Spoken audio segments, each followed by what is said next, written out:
ಸಗರ ಮಹಾರಾಜನ ಪುತ್ರರ ಜನನ ಆದ ಕಥೆಯ ಕೊನೆಯಲ್ಲಿ ಸಗರ ಮಾಡಿದಂತಹ ಯಜ್ಞದ ಆರಂಭದ ವಾಕ್ಯವನ್ನು ಕೇಳಿದಂತಹ ರಾಘವನು ಪರಮ ಪ್ರೀತನಾಗಿ ಯಜ್ಞೇಶ್ವರನಂತೆ ಪ್ರಜ್ವಲಿಸುತ್ತಾ ತೇಜೋವಿಶಿಷ್ಟರಾಗಿ ಕುಳಿತಿದ್ದಂತಹ ವಿಶ್ವಾಮಿತ್ರ ಮುನಿಗಳಿಗೆ ಹೇಳ್ತಾ ಇದ್ದಾನೆ. ಮಹರ್ಷಿಗಳೇ, ನಿಮಗೆ ಮಂಗಳವಾಗಲಿ. ನಮ್ಮ ಪೂರ್ವಜನಾದ ಸಗರ ಮಹಾರಾಜನು ತಾನು ಆರಂಭಿಸಿದ ಯಜ್ಞವನ್ನು ಹೇಗೆ ಪೂರ್ಣ ಮಾಡಿದ ಎಂಬ ಕಥೆಯನ್ನು ವಿಸ್ತಾರವಾಗಿ ಕೇಳುವಂತಹ ಅಪೇಕ್ಷೆ ನನಗಿದೆ, ತಿಳಿಸಿರಿ ಎಂಬುದಾಗಿ ಕೇಳ್ಕೊಳ್ತಾನೆ. ರಾಮಭದ್ರನ ಆ ಮಾತುಗಳನ್ನು ಕೇಳಿ ಕುತೂಹಲದಿಂದ ಕೂಡಿದಂತಹ ವಿಶ್ವಾಮಿತ್ರರು ನಸುನಗುತ್ತಾ ಶ್ರೀರಾಮನಿಗೆ ಹೇಳಿದರು, ರಾಮ, ಸಗರನ ಯಜ್ಞದ ಕಥೆಯನ್ನ ವಿಶದವಾಗಿ ಹೇಳುತ್ತೇನೆ, ಸಾವಧಾನದಿಂದ ಕೇಳು. ದೇವದೇವನಾದ ಶಂಕರನ ಮಾವನೂ ಹಿಮವಂತನೆಂಬ ಹೆಸರಿನಿಂದ ವಿಖ್ಯಾತನೂ ಆದಂತಹ ಪರ್ವತರಾಜನು ವಿಂಧ್ಯ ಪರ್ವತದ ಸಮೀಪಕ್ಕೆ ಹೋಗಿ ಅವನನ್ನು ವೀಕ್ಷಿಸುತ್ತಾನೆ. ವಿಂಧ್ಯನು ಹಿಮವತ್ ಪರ್ವತದ ಸಮೀಪಕ್ಕೆ ಹೋಗಿ ಉನ್ನತ ಶಿಖರವುಳ್ಳ ಹಿಮವಂತನನ್ನು ನೋಡುತ್ತಾನೆ. ಪುರುಷೋತ್ತಮನೇ, ಹಿಮಾಚಲ ಮತ್ತು ವಿಂಧ್ಯ ಪರ್ವತಗಳ ಮಧ್ಯದಲ್ಲಿ ಇರುವ ಆರ್ಯಾವರ್ತವು ಯಜ್ಞ ಮಾಡಲು ಬಹಳ ಪ್ರಶಸ್ತವಾದಂತಹ ಭೂಮಿಯಾಗಿರುವುದು. ಅದೇ ಸ್ಥಳದಲ್ಲಿಯೇ ಸಗರನ ಯಜ್ಞವು ಪ್ರಾರಂಭವಾಯಿತು.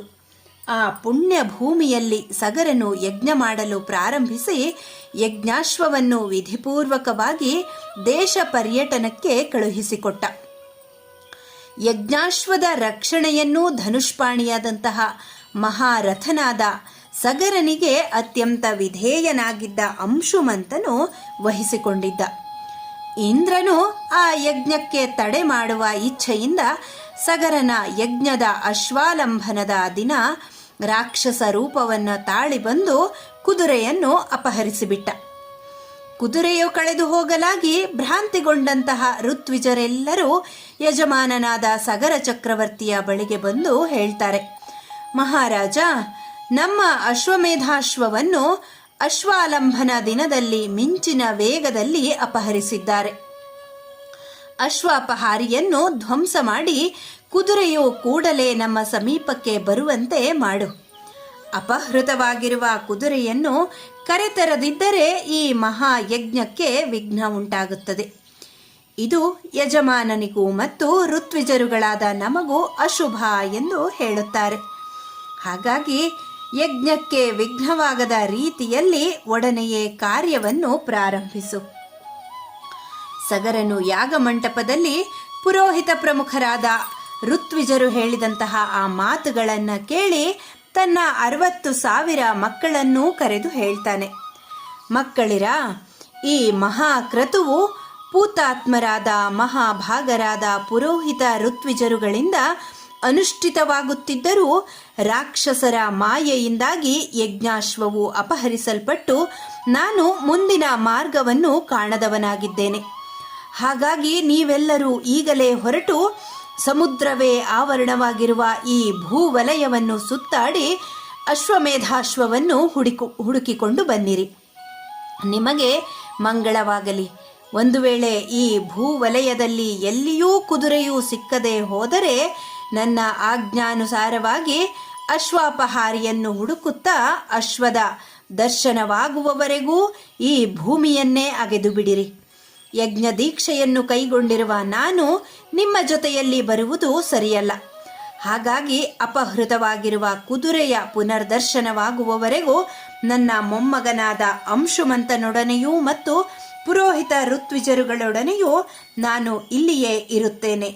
ನಿಮಗೆ ಮಂಗಳವಾಗಲಿ. ನೀವಿನ್ನು ಹೋಗಿ ಬನ್ನಿರಿ ಎಂಬುದಾಗಿ ಚಕ್ರವರ್ತಿ ಹೇಳ್ತಾನೆ. ರಾಘವನಿಗೆ ವಿಶ್ವಾಮಿತ್ರರು ಹೇಳ್ತಾ ಇದ್ದಾರೆ, ರಾಘವ, ಮಹಾಬಲಶಾಲಿಗಳಾದ 60,000 ರಾಜಕುಮಾರರು ಸಂತುಷ್ಟಾಂತಃಕರಣರಾಗಿ ತಂದೆಯಾದ ಸಗರನಿಂದ ಆಜ್ಞಪ್ತರಾಗಿ ಕುದುರೆಯನ್ನು ಅರಸುವ ಸಲುವಾಗಿ ಭೂಮಂಡಲದ ನಾನಾ ಕಡೆಗಳಿಗೆ ಧಾವಿಸ್ತಾರೆ. ಭೂಮಂಡಲದ ಎಲ್ಲೆಡೆಗಳಲ್ಲಿಯೂ ಅಶ್ವಮೇಧ ಅಶ್ವವನ್ನು ಹುಡುಕುತ್ತಾರೆ. ಆದರೆ ಭೂಮಿಯ ಮೇಲೆ ಕುದುರೆಯು ಎಲ್ಲಿಯೂ ಸಿಕ್ಕಲೇ ಇಲ್ಲ.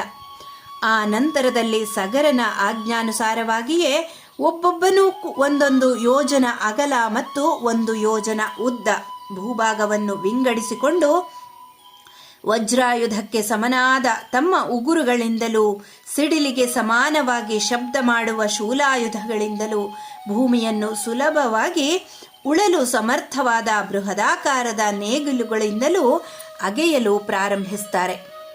ಅವರಿಂದ ಭೇದಿಸಲ್ಪಡುತ್ತಿದ್ದ ಭೂದೇವಿಯು ಘೋರವಾದಂತಹ ಧ್ವನಿಯನ್ನು ಮಾಡುತ್ತಾಳೆ. ಆ 60,000 ರಾಜಕುಮಾರರು ಭೂಮಿಯನ್ನು ಅಗೆಯುತ್ತಿದ್ದಾಗ ಅವರ ಪ್ರಹಾರಕ್ಕೆ ಸಿಕ್ಕಿ ಸಾಯುತ್ತಿದ್ದ ಪಾತಾಳ ಲೋಕ ನಿವಾಸಿಗಳಾದ ಮಹಾಸತ್ವರಾದ ಸರ್ಪಗಳ, ಅಸುರರ, ರಾಕ್ಷಸರ ಘೋರ ನಿನಾದ ಆರಂಭವಾಗುತ್ತೆ. ಅತ್ಯಲ್ಪ ಕಾಲದಲ್ಲಿಯೇ ಮಹಾಶೂರರಾದ ಸಗರನ ಮಕ್ಕಳು 60,000 ಯೋಜನದಗಲವೂ 60,000 ಯೋಜನದ ಉದ್ದವೂ ಇರುವ ಭೂಭಾಗವನ್ನು ಲೋಕೋತ್ತಮವಾದಂತಹ ರಸಾತಲವನ್ನು ಜಯಿಸಲೋ ಎಂಬಂತೆ ಅಗೆದು ಬಿಡ್ತಾರೆ. ಈ ರೀತಿಯಾಗಿ ಪರ್ವತಗಳಿಂದ ನಿಬಿಡವಾದ ಈ ಜಂಬೂ ದ್ವೀಪವನ್ನು ಸಗರನ ಮಕ್ಕಳು ಅಗೆಯುತ್ತಾ ಕುದುರೆಯನ್ನು ಹುಡುಕುವ ಸಲುವಾಗಿ ಎಲ್ಲೆಡೆಗಳಲ್ಲಿಯೂ ಸಂಚರಿಸಿದರು. ಪಾತಾಳ ಲೋಕವಾಸಿಗಳಾದ ಸರ್ಪಗಳು, ಅಸುರ, ರಾಕ್ಷಸರು ಸಗರನ ಮಕ್ಕಳಿಂದ ಸಾವಿರಾರು ಸಂಖ್ಯೆಯಲ್ಲಿ ಕೊಲ್ಲಲ್ಪಡುತ್ತಿರುವುದನ್ನು ಕಂಡು ಭ್ರಾಂತರಾದ ದೇವತೆಗಳು, ಗಂಧರ್ವರು, ಅಪ್ಸರೆಯರು ಮತ್ತು ಸರ್ಪಾಧಿ ದೇವತೆಗಳು ಪಿತಾಮಹನಾದ ಬ್ರಹ್ಮನ ಸಮೀಪಕ್ಕೆ ಹೋಗುತ್ತಾರೆ. ಮಹಾತ್ಮನಾದ ಪಿತಾಮಹನನ್ನು ಪೂಜೆ ಮತ್ತು ಸ್ತೋತ್ರಗಳಿಂದ ಯಥಾವಿಧಿಯಾಗಿ ಆರಾಧಿಸಿ ಕುಂದಿದ ಮುಖಾರವಿಂದಗಳಿಂದ ಕೂಡಿ ಭ್ರಾಂತರಾಗಿದ್ದ ದೇವತೆಗಳು ಬ್ರಹ್ಮನಿಗೆ ಹೇಳ್ತಾರೆ, ಮಹಾಮಹಿಮನೇ, ಸಗರ ರಾಜನ 60,000 ಮಕ್ಕಳು ಈ ಜಂಬೂ ದ್ವೀಪವನ್ನು ಅಗೆಯುತ್ತಿದ್ದಾರೆ. ಇದರಿಂದಾಗಿ ರಸಾತಲ ನಿವಾಸಿಗಳಾದ ಅನೇಕ ಮಹಾತ್ಮರು ನಾಶ ಹೊಂದುತ್ತಿದ್ದಾರೆ. ಮಹಾನುಭಾವ, ಅವರು ಭೂಮಿಯನ್ನು ಅಗೆಯುವಾಗ ಸಿಕ್ಕಿದ ರಸಾತಲದ ಜೀವಿಗಳನ್ನು ಹಿಡಿದು, ಇವನೇ ನಮ್ಮ ಕುದುರೆಯನ್ನು ಅಪಹರಿಸಿರುವವನು, ಆದುದರಿಂದ ನಮ್ಮ ಯಜ್ಞದ ವಿನಾಶಕನು ಇವನೇ ಆಗಿರುವನು ಎಂದು ಹೇಳುತ್ತಾ ಕೊಂದು ಹಾಕುತ್ತಿದ್ದಾರೆ. ಹೀಗೆ ಅವರು ಸಕಲ ಪ್ರಾಣಿಗಳನ್ನು ಹಿಂಸಿಸುತ್ತಿದ್ದಾರೆ ಎಂಬುದಾಗಿ ದೇವತೆಗಳೆಲ್ಲರೂ ಬ್ರಹ್ಮನ ಮುಂದೆ ಹೇಳ್ತಾ ಇದ್ದಾರೆ. ಇಲ್ಲಿಗೆ ಬಾಲಕಾಂಡದ 39ನೇ ಸರ್ಗ ಸಂಪನ್ನಗೊಂಡಿದೆ. ಧನ್ಯವಾದಗಳು.